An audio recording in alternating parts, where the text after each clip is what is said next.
Tucked into U.S. President Joe Biden's expansive infrastructure bill is a plan to knock down racist roads that he says harm minority communities. But not everyone he's trying to help agrees.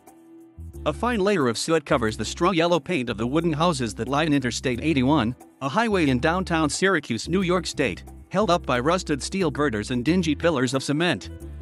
The road, from which car exhaust billows out to choke passers-by and the sound of lorry tires can be heard day and night, cuts the surrounding neighborhood in two. A housing estate, Pioneer Homes, lies to the east at the bottom of a hill.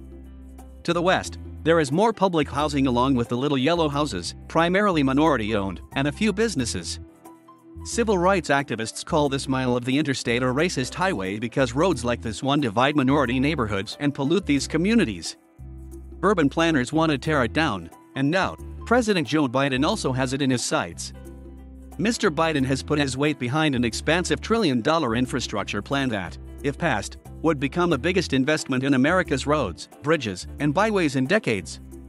An enormous political undertaking, the package would not only tackle repairs on old power lines and potholed roads, replace drinking water pipes and expand broadband access, but also aims to address climate change and racial inequalities.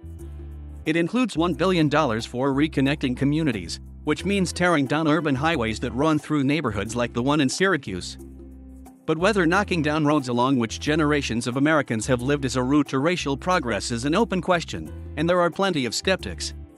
The White House has argued that such megaroads, which exist all over the U.S., have caused heartache and ruined communities, at first by destroying black-owned businesses and forcing people out of their homes when they were built, and later, through noise and air pollution created by the traffic. There is racism physically built into some of our highways, Pete Buttigieg, the U.S. Transportation Secretary, has said. Experts say there is some truth to this assertion. When the U.S. highway system was being built in the 1950s to 1970s, urban planners often designed them to cut through neighborhoods where property values were lowest, because those houses were the least expensive to purchase, said Mark Rose, a history professor at Florida Atlantic University in Boca Raton, and author of a book about interstate highways. Often, this meant places where Black and other minority Americans lived. Though activists from Syracuse to Los Angeles fought against the construction of these megaroads, they were built anyway and left communities wrecked, bombarded with noise and pollution, and split down the middle. Businesses were demolished and never came back. Meanwhile, the roads enabled traffic to flow from city centers to suburbs for middle-class commuters who could afford such a lifestyle. That has left a grim legacy. Studies have found that living near a highway in the U.S. is associated with higher likelihood of suffering from heart attacks and asthma. Nearly 40% of residents in the neighborhood surrounding the New Orleans-Claiborne Expressway live below the poverty line, compared to 25% for the city overall. A highway built through the once thriving Black neighborhood of Greenwood in Tulsa, Oklahoma, has meant that only a single block of businesses exists there today. At its height, before the construction of Interstate 75 in the 1950s, it boasted 40 grocery stores and 35 blocks of shops and homes. As a son of the Bronx, I was often in three places, recalled Richie Torres, a congressman from South Bronx, through which a well-known megaroad, the Cross Bronx Expressway, runs. I was at home, I was at school, and I was in the emergency room, because I was repeatedly hospitalized for asthma. The asthma epidemic in the Bronx was a consequence of the expressway, which is both literally and metaphorically a structure of racism, he argued. When Interstate 81 was being built through Syracuse in the mid-20th century, Black-owned businesses were demolished to make room for the highway. More than 1,000 residents had to leave their homes, according to a local historical association. Mr. Buttigieg visited the city in June and spoke of tearing down the section downtown. A boulevard would be built in its place, and traffic would be diverted elsewhere. The project would cost about $2 billion and could receive federal funds. Federal investment in public works is usually funneled through state and local governments, boosting their coffers.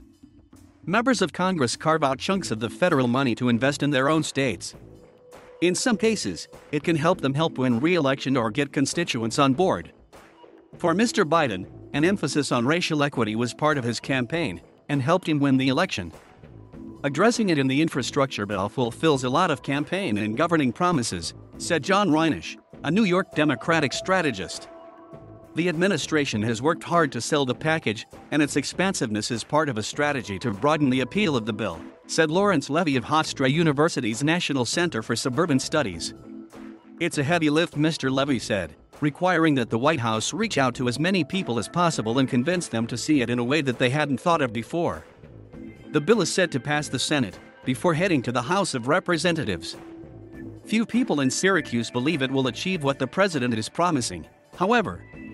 Sounds good on paper, grumbled lorry driver Alex Londano, 39. It would be better to fix the highway and help local businesses, he said. Tearing the highway down would merely be virtue signaling, showing off one's principles, without improving things, he said. Joaquin Pascal, 28, agreed that the highway is racist. A businessman who rents out bouncy houses for children's parties, he lamented that it cuts his neighborhood off from the rest of the city. It just creates division, he said, likening the road to a red line that demarcates a kind of segregation. Raising the road might help, he said, but I don't necessarily think it will stop racism. Meanwhile, his girlfriend, Deborah Yisrael, 20, wondered, where will we go as they are working on it?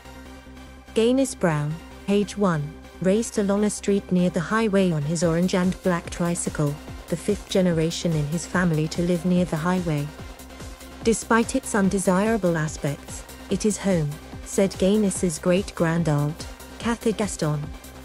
Her sister lives down the block, and other relatives, too. In the back, she has a peach tree and a lush yard. I did do all the hedges, she said. See how pretty it is. Miss Gaston, 61, supports the president, but she was more concerned with everyday matters than campaign promises. Dust, blown up from the highway, covered the furniture. I got the furniture wipes, the wet ones, she said, wiping her finger across the table. I just go around, every day.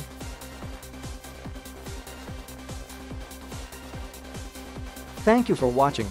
Please subscribe